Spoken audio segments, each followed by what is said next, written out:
Hi, I'm Cree, and welcome to the first episode of This Day in Cosplay History.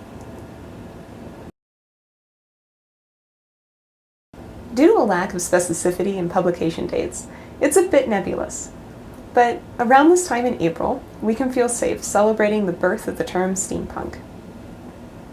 Steampunk is a romantic imagining of a separate timeline or world where previous, mostly Victorian, fashions, themes, and lifestyles coincided with much greater technological advancements than were available at the time. Personal computers, expedited world travel, advanced medical sciences. Steampunk imagines what it may have been like if any number of these things had been available much earlier in history. Now, steampunk is heavily rooted in literature.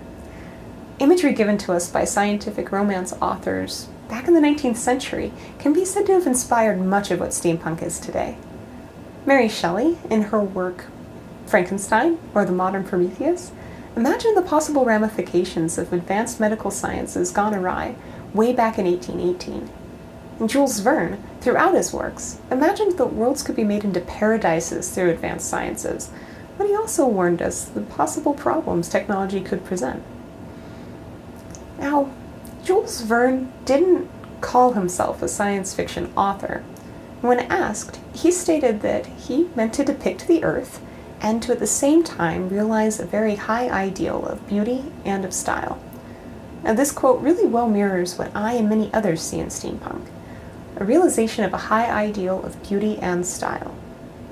And many might appreciate that, like Jules Verne's work, steampunk and its aesthetics and literature may not always fit tidily into the science fiction genre. So, it's around this time, in April 1987, that K.W. Jeter may have been the first to coin the term steampunk in a letter/essay to the periodical science fiction and fantasy review journal called Locus. In this letter, he was making a play on the term cyberpunk, but he may have been the first to use the term steampunk to describe the growing branch of literature which fused a romantic vision of Victorian times with science fiction and fantasy themes. Now steampunk is ubiquitous. Along with all this wonderful literature, we have steampunk-specific conventions, meetups, art shows, even entire clothing lines devoted just to steampunk. Comics like League of Extraordinary Gentlemen and Girl Genius.